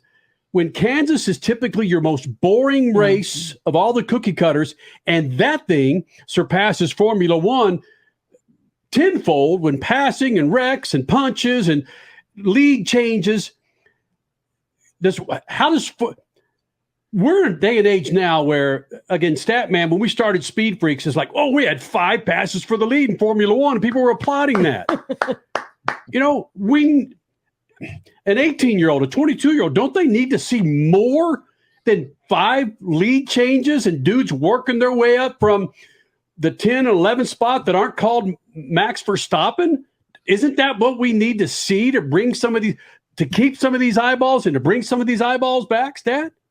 You and I do, but I always go back to I was at Irwindale Speedway in Southern California, final event of the Formula Drift season, and champion was going to be crowned after the final run that they did one more time. And in the 5 minutes to set it all up, I looked and there were hundreds of people that were leaving and going to their cars. So evidently, they expect different things in this new generation of motorsports fans. They expect different things from a race than we did when we were coming up. We wanted to see winners and losers. They just want to see the action and get on with their lives. Millennial? I tend to agree with that 100%. He's not wrong at all. That's what people want nowadays. That's why people are navigating to different sports. That's why Major League Baseball had to completely pivot away from their way of doing things and make games shorter. Like, we have short ass attention spans as younger people. And Formula One doesn't write. They do the race in 2 hours, which is good for your television audience of younger people. And I think, Statman, that's playing into your scat. And you mentioned it. And this is the thing that stood out to me too. When I saw the ratings, Formula One blew away NASCAR in the 18 to 49 demographic. And if you're Liberty Media, that's who you're going after. That's your TV audience moving forward. That's the fan base you're looking to grow. And NASCAR's just not going to cut it. They're not going to keep my attention span for 4 hours, 6 hours watching the Coca-Cola 600 coming up here in a couple weeks. Like, they're not going to do it. So that's the one thing I will give Formula One credit for. IndyCar does the same exact thing, which is give me a 2-hour package to watch a race, and it's genius. You're in, you're out. You know, you can plan ahead. You know, I got 2 hours to watch it, and I can move on with my day and watch the rest of the day. Does it make a difference in person? Absolutely. I think this past weekend in Miami, they didn't have any feeder series with them, right? It was just literally just those 4 sessions. They had the 3 practice sessions, qualifying in the race. That's it. I don't know if that's the way to moving forward. They need to have more feeder series, more support series to give people more to watch at the racetrack rather than just having a massive party like it is. But Statman, yeah, you were right in your scat where it's in right there where give me 2 hours, man. That's all I want so I can move on with my day. I got too much else going on. I've got a feeling we've got about 3-4 minutes left in this. Let's move the Kyle Busch comment to the last segment of the show because I want to drag this on a little bit longer than what I intended to. And I think I'm going to try and dovetail into this where you're talking about shorter races. When it comes to the NFL, we look forward to Sundays when it comes to football. College football, same. We know that there's going to be 4 quarters. We know how long it's going to last. The games could last 6 hours, frankly, but as we know, there aren't 30 NFL games. There aren't 30 college games. They leave you wanting more, which, again, NASCAR doesn't do it. Formula One to a degree and IndyCar to a degree. And also when it comes to superstars in the series. And again, I'm not really the target demo for a lot of these people, but I live in Phoenix, and my home team is in the playoffs taking on Denver. I haven't made any special effort to watch that series, but I have made effort and time to watch the Warriors and the Lakers because I feel like I know those 2 teams and their players much better than I do with Phoenix and Denver. And it has to do with superstar status. You kidding me? Devin Booker, KD. Wait, what? No. I know Chris Paul's injured, but wait a minute. Phoenix has plenty of superstars. But they haven't sold me. LeBron James and Steph Curry have sold me. And I know that LeBron James and their center, AD. I know they're chasing championships, but that's what Chris Paul's doing. That's what Kevin Durant, that's what every veteran is doing at this point. But those big names, Klay Thompson, those names they sell me. They sell me to watch 2 or 3 quarters of those games. And we don't have it in a lot of motorsports. Devin Booker, who scores 150 points a game, does not sell you? No. Nope. Whoa. Nope. Well, that's on you. Yes. I agree. Yeah. That's the point. It's on the viewer, and they're missing the fact that Kenny is the product, not the basketball, not the talking heads at ESPN. Kenny is the product. That's the only thing anybody wants to buy is Kenny or Crash or me. And when they lose sight of that, then they say, well, the games could be as long as they want. The games can happen whenever they want. How come you don't want to watch the game? I don't want to watch the game because you haven't sold me the game. Doesn't matter who wins and loses the game. It's like going to the store and buying a bag of potato chips, and you open it up and there's 4 potato chips in it and a roach. So when did that happen to you? Oh my God. So, you've got to put together a product that somebody wants, and they'll want again, and they'll want again. So yeah, it's simple. The Hammer, Jesse Love, winning on those General Tires at Talladega in the ARCA Series, and in Kansas. He joins us coming up next. And what Kyle Busch had to say about Indianapolis, the road course versus the oval. Will you agree? We'll find out coming up after Jesse the Hammer Love, Speed Freaks Pits, and the Lucas Oil Studios. Speed Freaks, Motorsports Radio, redefined. At Lucas Oil, we take pride in creating problem-solving products to make your car care easier. We protect your vehicle and make it run longer so you can focus on the things that matter most. Whether it's commuting to work, visiting a loved one, taking the kids where they need to go, going to the big game, or anywhere life takes you, Lucas Oil is committed to getting you there for all of life's important moments. Lucas Oil, it works.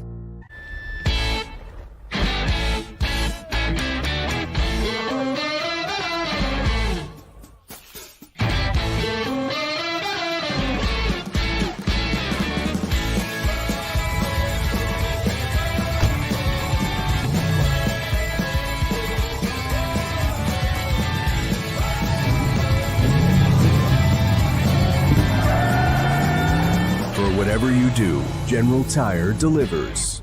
Country music legend Dirk Bentley is hitting the road, and he's bringing his Gravel and Gold Tour to Worldwide Technology Raceway. It's on you, cause the beer's on me. Sunday, June 4th, headlining the Confluence Music Festival. Go to www.traceway.com or MetroTix to get your tickets now. Yeah, it feels like gold. Dirk Bentley, only on NASCAR Weekend, only at the Confluence Music Festival. Dragging your knee at 100 miles per hour, doing a double jump with some extreme flair. If you're into two-wheel racing, make a standing date for Tuesday night on MAV TV. Two-Wheel Tuesday will showcase the world's best motorcycle racers on the most challenging tracks. Whether it's the treacherous high-speed ballet of road racing or the handlebar-to-handlebar combat of the dirt arenas, MAV TV has your two-wheel fix every week on Two-Wheel Tuesday. You're listening to Speed Freaks Motorsports Radio Redefined.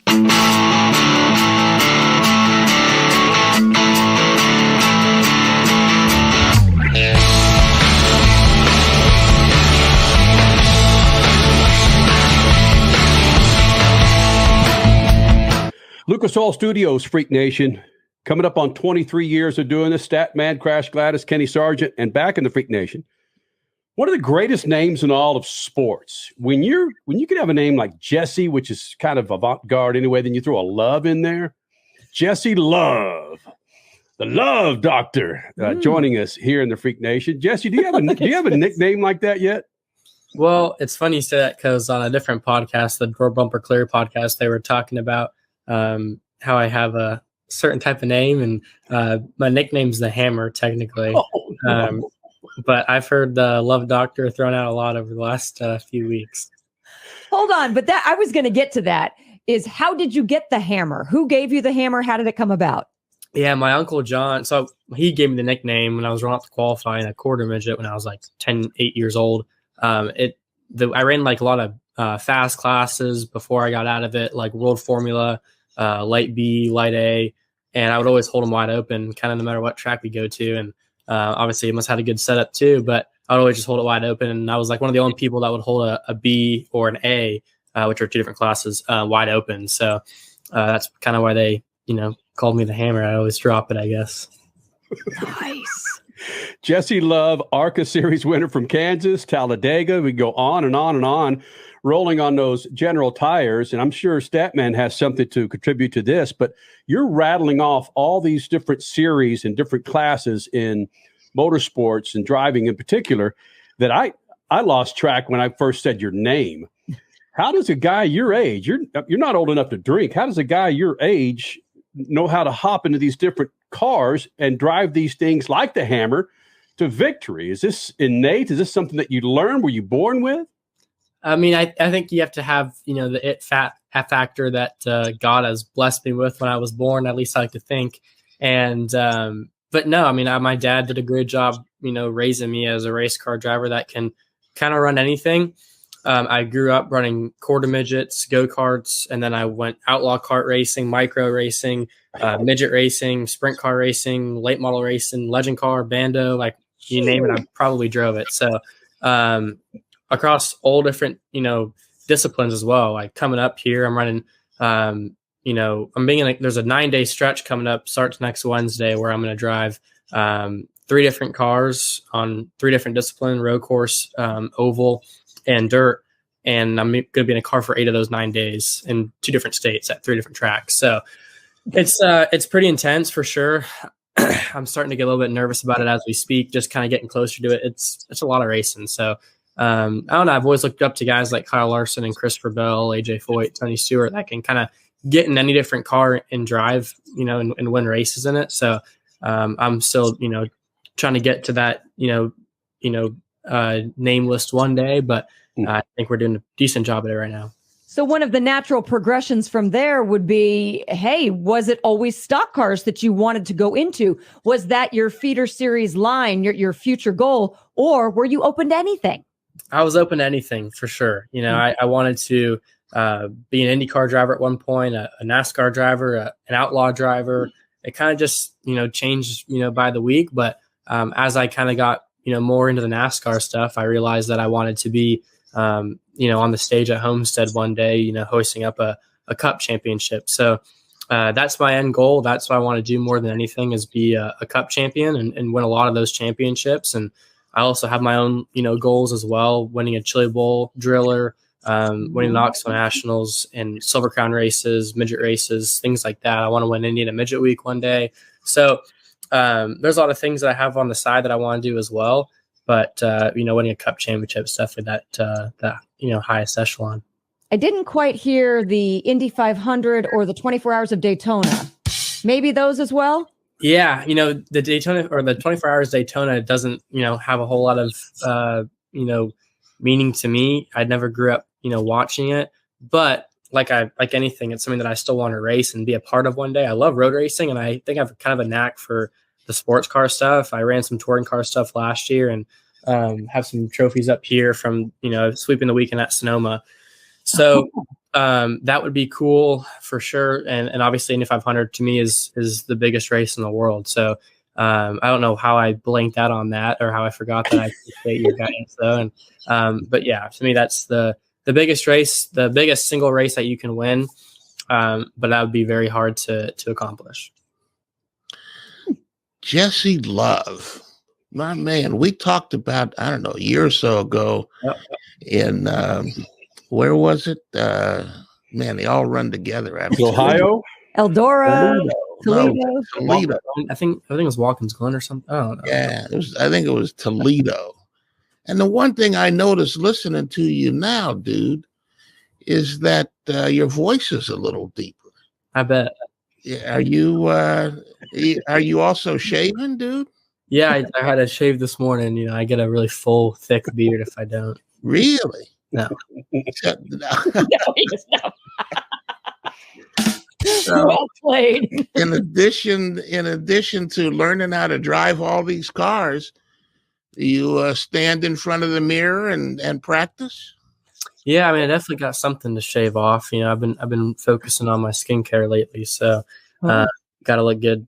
Do they send you to school so you're not intimidated by idiot questions from dumb guys like me? No, I mean, I grew up a Christian, so to me, everybody's the same, brother or sister, and I don't get too intimidated by anybody I talk to. But when I was younger, I did speech and debate, and I would kind of get a little bit tripped up on my words. I still do, and my dad would make me sit down. He'd give me a list of top 10 most recent or frequently asked interview questions, and I'd sit there for about 2 hours every Wednesday night and have to answer them perfectly. So we'd have to restart. So my dad was very smart with how he raised me and being able to represent my sponsors well and interview well. And then this extra funny stuff is just kind of been shooting from the hip over the last few years. Been developing that. Good for you. Good for you. I mean, even from the Toledo conversation, this is a few more steps down the road. You're going into turn 3 right now. I was probably a nervous wreck at Toledo. Yeah, you were. But, I gave you that. You were young.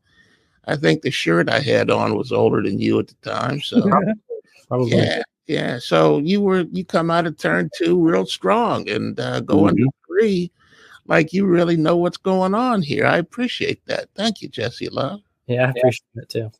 So what does intimidate you? You've definitely got the knack of people down. What does intimidate you? Going fast in a race car, right? It depends where we're going. I'm in the works for hopefully being in a Silver Crown car at the miles this year. And that's something that I've never, done, on a mile in a open wheel car, but obviously I won at the miles last year and have been really fast on the dirt in the last, few years. So, that stuff's intimidating, but, I'm pretty big on, bravery and having a good mindset, and it's okay to be scared, but you kind of have to walk through the scared part anyway. That's kind of where bravery lies, is being able to be scared and do something anyway. So that's kind of what I've worked on the last few years. Obviously, Kansas is intimidating. I've never ran a mile and a half or never ran a lap on the top, but you just got to, watch a video and listen to people tell you what to do. And no matter how scared it is, you just go, okay, well, that's what I got to go do. Buddy Kofoid is one of my good friends, and he got in a crown car at like Terre Haute or something, or maybe a sprint car, and he watched a video, and I was like, that must be just so sketchy. And he was like, yeah, I watched a video and saw how a guy like Justin Grain or somebody drives it, and I was like, all right, that's what I got to go do. And he just goes out there and does it. So I've kind of tried to adopt that mindset the last few years. Jesse Love, wait a minute, Crash. Jesse Love, you mentioned watching a video. You ever get behind the wheel in a sim and run the track that way? Does that take away some of that anxiety at a racetrack? Yeah, absolutely. I was a little bit late to get on my computer here because I was in my sim room in my guest room doing a GR Cup at COTA. So I do that a good bit. Like for Kansas, I did no iRacing for it. Jesse Love, your ARCA Series winner from Kansas, rolling on those General tires, and Talladega, and it's endless, as you can see by the poll awards behind him. If you're watching this on MAV TV and our YouTube page, we talked about this in Talladega. We know that your dad contributed to your personality. What about your mom? It's Mother's Day. What has your mom done for you in your career and personally for Jesse the Hammer Love? Yeah, my mom does a ton just for our whole family. I had a great family life growing up. I moved away from home at 16 to live out in North Carolina and be, closer to racing and have an opportunity to sign a good contract with Toyota.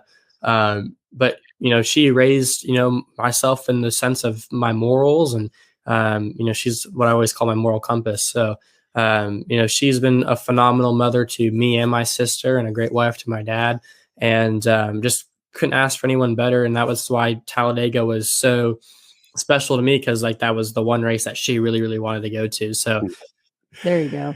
All right, Jesse. Happy Mother's Day, my friend. Thank you. Thanks for having me, guys. Speed Freaks, Motorsports Radio, redefined. At Lucas Oil, we take pride in creating problem-solving products to make your car care easier. We protect your vehicle and make it run longer so you can focus on the things that matter most. Whether it's commuting to work, visiting a loved one, taking the kids where they need to go, going to the big game, or anywhere life takes you, Lucas Oil is committed to getting you there for all of life's important moments. Lucas Oil, it works.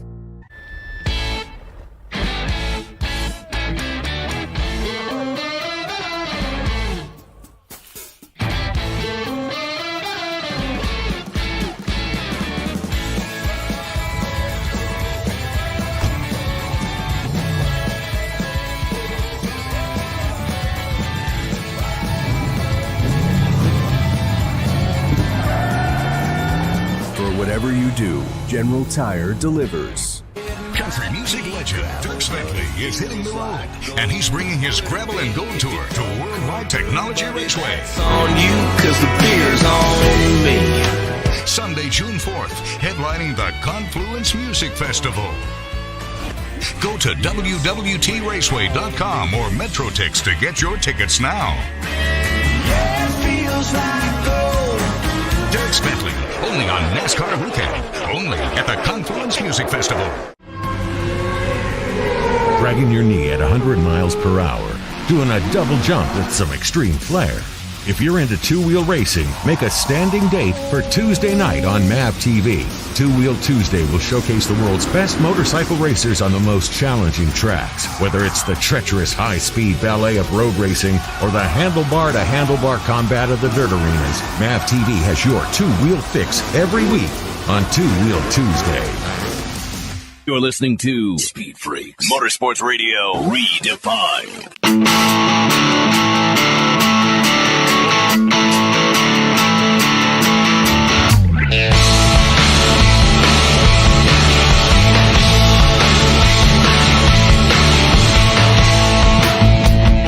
Again, all you mamas, happy Mother's Day from the Freak Nation, from the Lucas Oil Studios. Statman, Crash Gladys, Kenny Sargent, Richard C. Suave. A big 2 hours we're wrapping up right now. Coming up in moments, Kyle Busch comments about Indianapolis, the road course, versus our friends for the Oval. Friends, what the hell I'm thinking about. Our friends on the oval versus our friends on the road course. Right. A big show for you. If you missed it, you can catch it on YouTube. Riley Herbst flying the Ken Block colors this weekend at Darlington. Jesse Love, ARCA Series pilot, two-time, one in Talladega, one in Kansas most recently, and then Max Antsie, Supercross winner from East Rutherford, East-West Showdown in the mud. That guy's a fantastic interview. And, of course, plenty of discussion. Formula One still rears its ugly head in the Freak Nation when we have some conversations about Miami and then, of course, Darlington this weekend. Richie, Kyle Busch had a couple of comments earlier this week regarding returning to a track they haven't been to in how long, Crasher? How long have they been on the road course? It's only been 2 years, 3 years? No, wait. Okay, so AJ won. Okay. It's only been a few years. Right. I mean, it was nice to make the change over to the road course. It brought about some very different racing. Mm-hmm. But I think I'm with Kyle. Let's get back to the oval and bottom line, just figure out how to make the car better there and or do a better job of marketing it. Here is Kyle Busch. Richie, go ahead and bring that up and let's hear his comment regarding the road course versus the oval. From back in the day that you wish you guys the Brickyard 400. You might get that next year. Yeah, I mean, I think the Noble 5 thing was really, really cool. I think that was a lot of fun and brought some attention to the sport, having the orange numbers and the orange spoilers on the cars and guys going out there and racing for an extra $1 million in those races. So that was fun. I think the Dash for Cash races do a great job of that. The Triple Truck Challenge and the Truck Series does a great job of that. So would love to see something like that return for the Cup Series. Brickyard 400, missed that. Missed Dale, of course. And just seeing all of the other drivers that I get to see and that I've grown up loving as a kid, being friends with them now, being a driver myself is really cool, like Mark Martin and Dale Jarrett and Rusty Wallace and all those. Okay, I get it, but what did he just say? He was asked what he misses, right? What he misses about old school NASCAR. But what did he say? I don't know. I mean, it's maybe it's my wonderfulness of Kyle Busch. I don't understand what he means. He's always complaining about the road, about any track at some point until he wins, and then he's great. No, he was asked about the old school NASCAR. I mean, in this whole theme of throwback, what do you miss about the old school NASCAR? And he said he misses driving with some of the guys that are now retired. He misses Dale Sr. and his attitude, personality. And then he happened to throw in there, he also misses the oval, the Brickyard 400, and some other things that are. Wait a minute, Crash. I'm sorry to cut you off, but you just talked about the drivers that don't give him any respect in the garage. He's just talking to hear himself talk, and none of it makes sense. And I may be the only person who thinks that, but he wants the sport to go on, but he doesn't want it to go on if it leaves everything that he likes behind. He wants the drivers that he feels don't give him respect are the younger guys now. Those are the ones. So the older guys, hence his throwback to missing the older guys. All right, let's not waste any more time. Well, I'm going to waste some time on that oval because that oval bored the bejesus out of me. Anytime I can watch a road course from my big, fat, easy chair all day, any day. And Richie, you mentioned that some thought it would bring more people to the stands by putting it on the road course, but it hasn't necessarily done that. Yeah, I don't have the attendance numbers in front of me, but I'm looking at another quote from Kyle from about a month and a half ago, and he's talking about just that. He says, I don't know why we ever went to the road course, to be honest with you. I don't think it did an uptick or change a damn thing at Indy. If we can't do a good enough job getting enough people to Indy to suffice staying on the oval, then we should just go somewhere else, just like anywhere. Say that about any track. So, and he's not wrong there. I don't think he's not wrong at all. If you can't get people to show up to the biggest racetrack with the biggest history in the history of motorsports, quite arguably, in Indianapolis Motor Speedway. It's the 30th anniversary of the Brickyard 400 next year, Crasher, in 2024. And if you can't get people to show up in the motorsports town that is Indianapolis, you got a problem. And this is interesting too, because the Indy 500 being blacked out this year, including on the paid service of Peacock for anyone that lives in Indianapolis. And yeah, you're paying for it, but it's going to be blacked out if you live in the Indianapolis area, geofenced targeting. But with the blackout conversation, how come they black out the Indy 500 if the Indy 500 is not sold out, but the Brickyard 400 is not even close to us, not even close to selling out a section of the grandstands, yet that's not blacked out? Just make sense of that. Come on. Well, do we want to go that direction now? Because we could spend half an hour talking about the BS that is the Indianapolis Motor Speedway blacking it out for, oh my gosh. Yeah. Right? Now, Stat, do you think they would that's a behemoth of a racetrack, and I don't know why stock cars race on that damn thing anyway, because at least for IndyCar, the cars are going so fast, they're so quick, it's nonstop action, literally and figuratively. But with stock cars, it's just drones on that 2.5 miles, and why they race on that track to begin with. I understand the history, but that history and love for the Brickyard is it's lost on me and drivers. Well, part of the reason why people don't show up is because they can't afford it. I've talked about that. There's the discretionary income is flat or going down, especially compared to inflation. So if you can't afford to eat, you're going to buy tickets to go to a car race. Another reason was Chris Economack years ago told us maybe that you can't blame the economy for all of it, because during the Depression, they'd get 100 cars to show up at Hanford to race there. So the problem is not it's too expensive to go racing, to get people to show up and to get the competition to show up and have the race at a time when it fits into the television format. It's not simple, but it's doable. There's people that are having success at it. Just do it. Nike.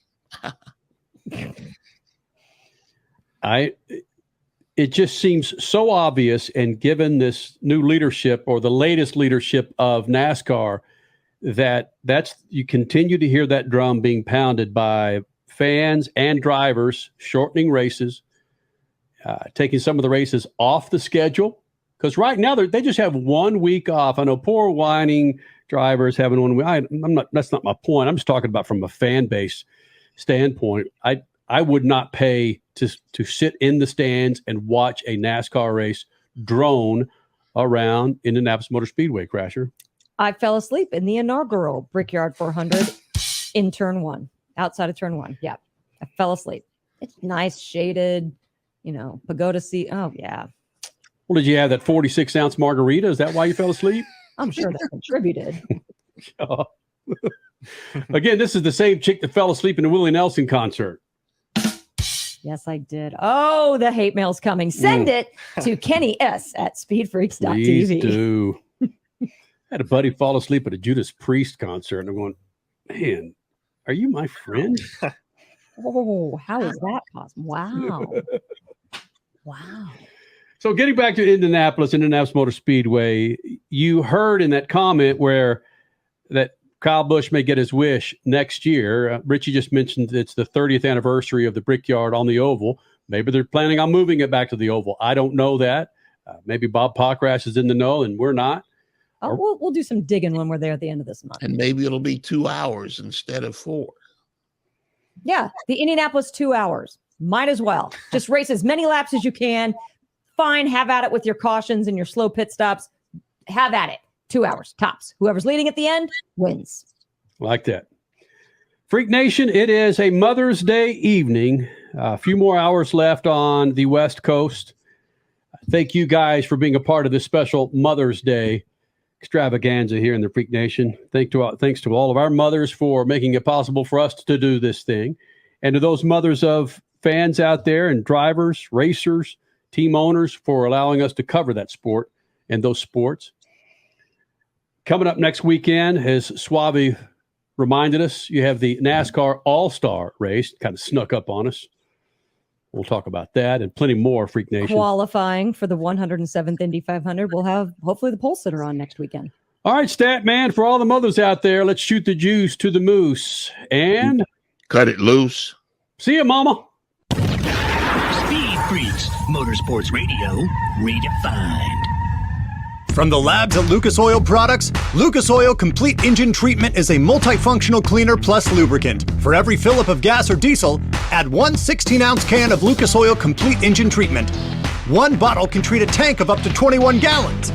Its special additives allows a better fuel burn to help increase your miles per gallon. Expect longer engine life, longer oil life, cleaner exhaust, and less fuel consumption. Lucas Oil, it works. The weekend racing is over, or is it? Not on MAP TV. Monday is All-American Racing Night on the network which never leaves the track.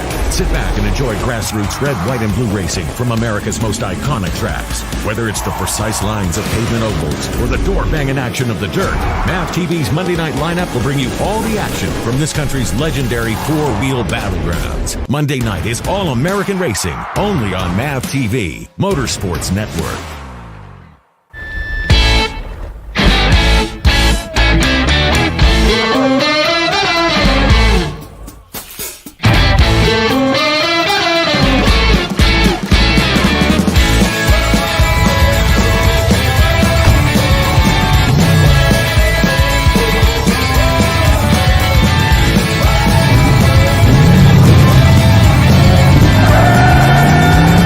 Whatever you do, General Tire delivers.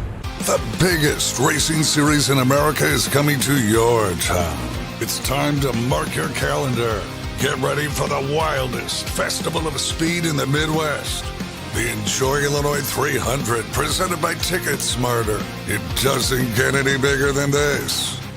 Don't be on the outside looking in. Get your tickets now at www.raceway.com. Watching part by the Office of Illinois Tourism and Illinois South Tourism. You're listening to Speed Freaks, Motorsports Radio, redefined.